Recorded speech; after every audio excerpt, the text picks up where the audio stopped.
So can I start? Yes.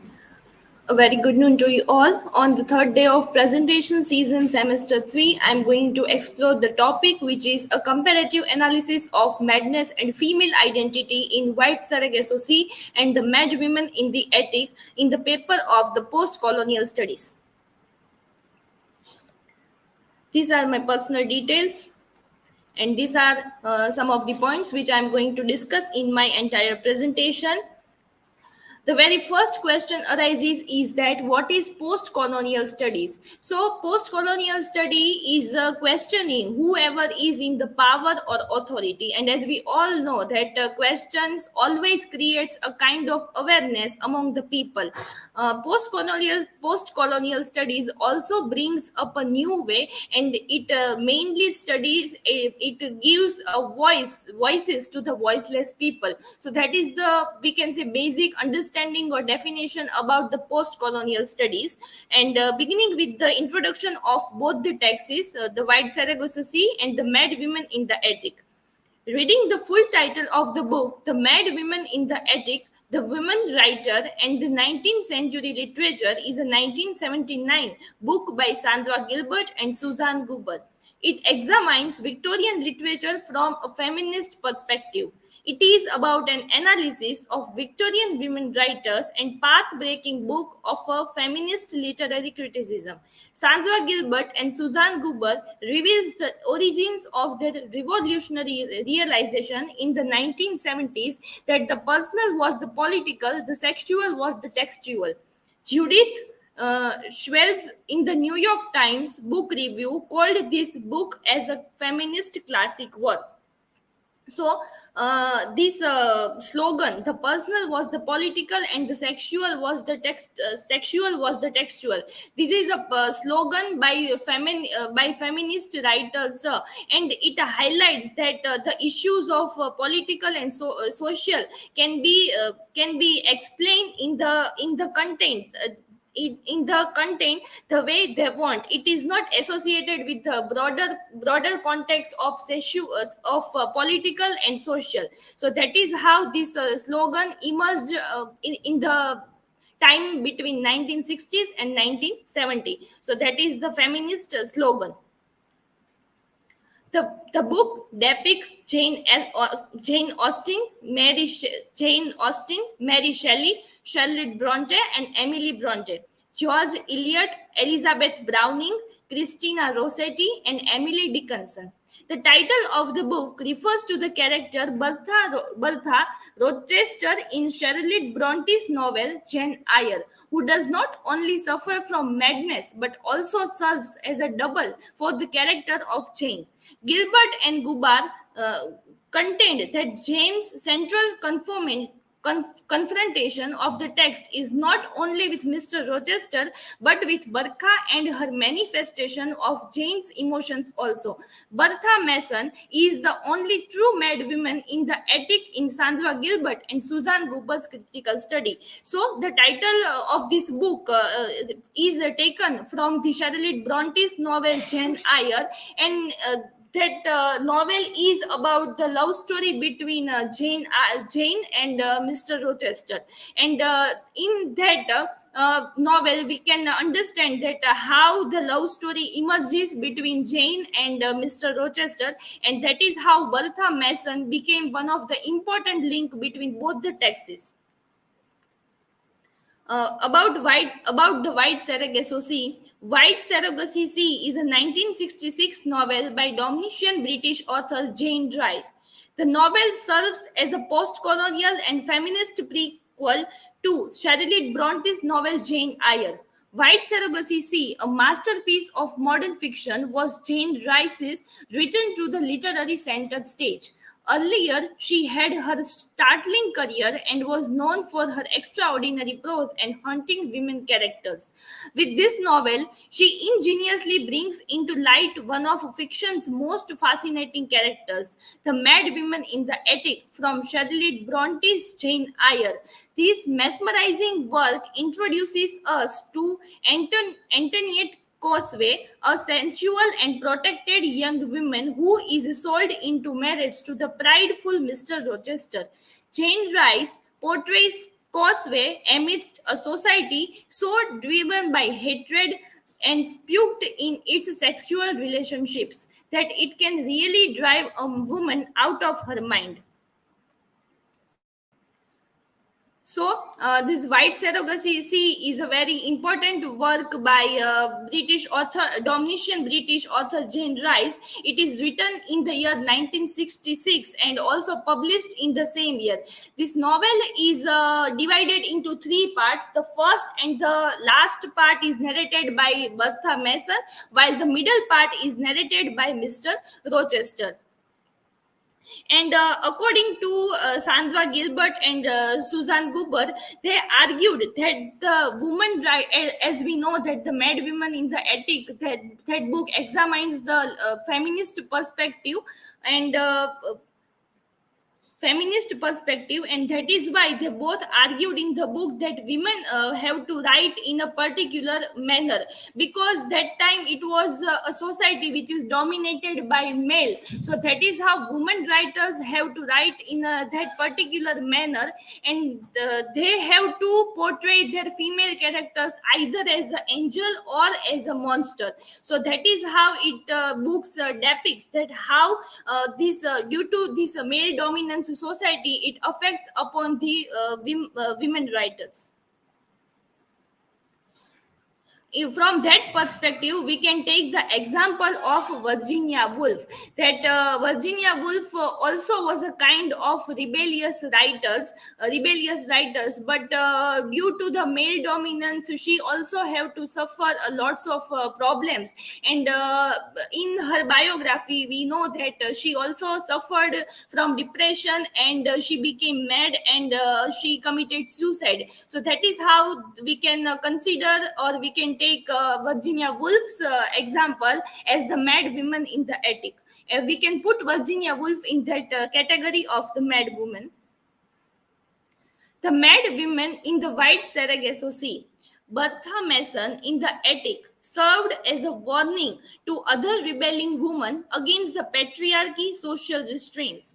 Her situation indicated that women must accept the social restraints in Charlotte Bronte's Jane Eyre. Jane Rice wrote the story White Surrogacy Sea from Bertha's point of view. She gave a strong voice to Bertha Mason in the story. The story of Bertha is reconstructed through a feminist perspective in White Surrogacy Sea, where Jane Rice broke the authority of patriarchy and colonialism. She made the readers realize that Bertha's story is worth listening to. Right? Rice saw the mad women in the attic as a racial and gender based denial of voice. Bertha is not Bertha in Jane Eyre, but Antoinette in White Sargasso Sea. She is no longer a horrible mad woman in the dark attic. She instead is a very lively girl with her own spirits, thoughts, and love. So that is how the mad women in the White Surrogacy Sea, where Bertha Mason is the attic, served as a warning to other rebelling women against the patriarchy, against the society of male dominance and patriarchy. And in this novel, The White Surrogacy Sea, Jean Rice wrote the story completely from the point of view of Bertha Mason. And as earlier I mentioned that post-colonial studies give voices to the voiceless people, and also give voices to all the neutral characters. So that is how in this novel she also gave a strong voice to Bertha Mason, and her story is also worth listening to. The mad women in the attic, angel or monster. Patriarchal images of women who dominate Victorian literature typify the often debated binary oppositions, angel or monster. In 1979, Sandra Gilbert and Susan Goober made a breakthrough in feminist criticism with their work, The Mad Women in the Attic. The women writer and the 19th century literature imagination, according to both of them, all female characters in male authored books can be categorized as either the angel or monster. As earlier I mentioned, that women are forcing that they have to only portray their female characters either as the a angel or as a monster.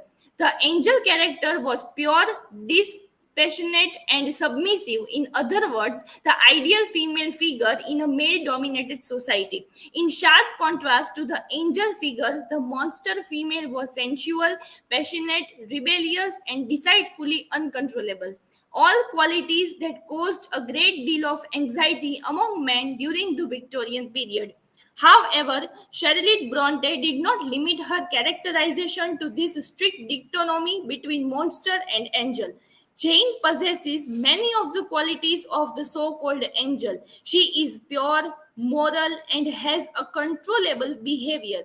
Yet, at the same time, she is extremely passionate, independent, and courageous. She refuses to submit to a position of inferiority even when faced with a choice between love and autonomy. Moreover, Jane's childhood demonstrates much of the same rebelliousness and anger that characterizes the monster. On the other side, Jane is hence towards the end made to depict the ideal Victorian woman, and Bertha comes in as the supposed antagonist who must not fight who must not fit into this idea. Bronte's different representations of the two characters conform to the good woman and the bad woman divide. So that is how the mad women in the attic, angel or monster, we can find that Sandra Gilbert and Susan Goober actually they deconstruct the idea of that women particularly have to write in that particular manner.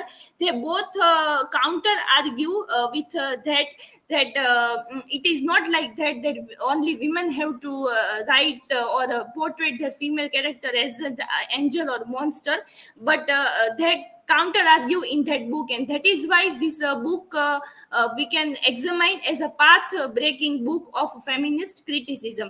And in that Charlotte, how we can say that how Jane characteristics as an angel or monster, or how Bertha's characteristic as angel or monster. So and Bronte's different Charlotte Bronte different representations of the two characters conform to the good woman and bad woman divide. So this idea of angel or monster, it divide our understanding that what is the characteristics of good woman and bad women.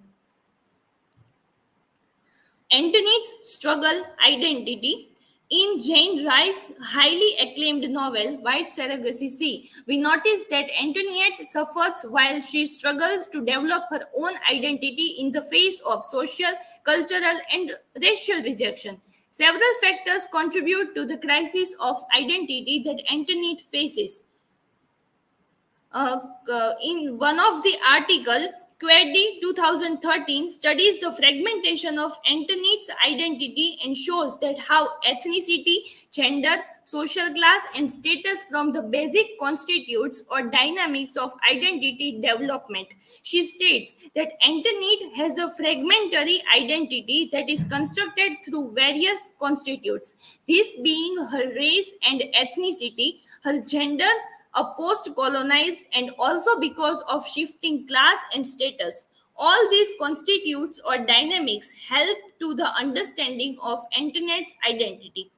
Her struggle for her identity, belonging, and her existence began where she was just a little child, where she could not define her own self properly. She was marginalized not only for being a mixed blood, but also for being a female and for being the colonized objects, as will be explained later.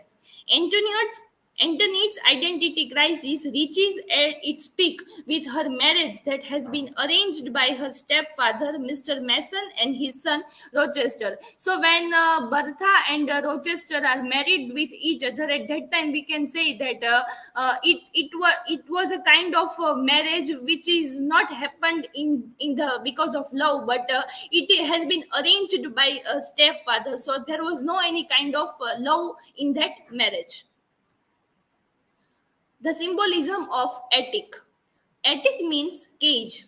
Antoinette is isolated and trapped in the attic by her husband, Mr. Rochester, which reflects the theme of colonization and oppression. It symbolizes man patriarchy and and the society which is completely constructed by male.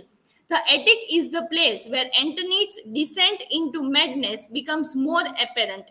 Her confinement in the attic drives her to a state of mental instability, highlighting the destructive effects of societal oppression and loss of identity. The attic also symbolizes the buried history and suppressed voices of marginalized history. Overall, the attic in the novel The White Sargasso Sea serves as a powerful symbol for the confinement, oppression, madness, and hidden histories and past of the characters. Concluding the presentation, both Jane Eyre and White Sargasso represent the voice of women in any historical period of protesting patriarchy and oppression. No matter whether in 19th century or in the 20th century, women continued their searching for independence and equality with men. Bertha Mason is a typical representation of women as victim of both patriarchy as well as colonialism. Through rethinking Bertha Mason in these two novels, we can understand that there is not only one way to interpret the literary work, it is our ways of seeing and knowing literary work that make things different. Feminist criticism is a topical contemporary literature theory. So, in the conclusion, we can say that the White Sargasso novel is is open for interpretations, and the novel ends when where Bertha Mason holding a candle in her hand and she steps out from her prison. But we don't know that what actually happened in the last part or ending part of the novel, so that not that we can say that novel can be interpreted in many different ways, and the madness of Bertha Mason. These are my references that I have taken, and now I'm open for questions.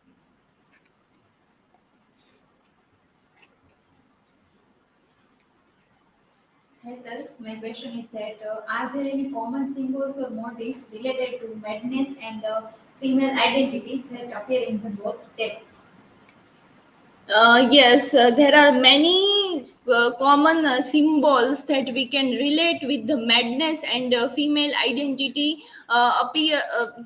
We can compare with the madness and female identity, and uh, when we are talking about the symbol, the first very symbol is of ethic, and which can be seen as a suppressed and marginalized voice of Bertha Mason and Jane Eyre.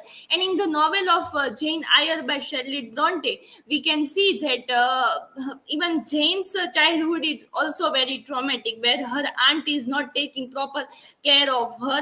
And in the initial part of the novel, she is can be seen as a very good girl, and her behavior can be controllable. But as the novel or work progresses, she cannot handle all that traumatic situations, and that is why she also how she changes throughout the novel. And that novel is about the love story between them, but in the initial part of the novel it is about the Jane's childhood traumas and all that things. So that is how in one or the other way we can compare some similar symbols in both the texts.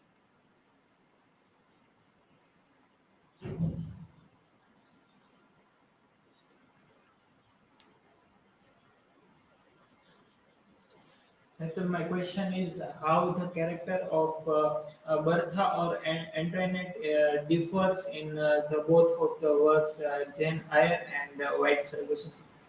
Okay, so the portrayals of the character of Bertha and Antoinette different in Jane Eyre and White Sargasso. In the novel Jane Eyre, Antoinette it can be seen her childhood period is there, that where she was belonging, and what happened with her childhood, and about her mother and about her stepbrother. While in the novel White Sargasso, it is about Bertha and Rochester's marriage, and how Rochester behaved and treat how Mr. Rochester behaved with Bertha, and how she became how she became mad, and her madness can be considered as in the attic. So that is how we can compare both the texts. Okay, thank you very much.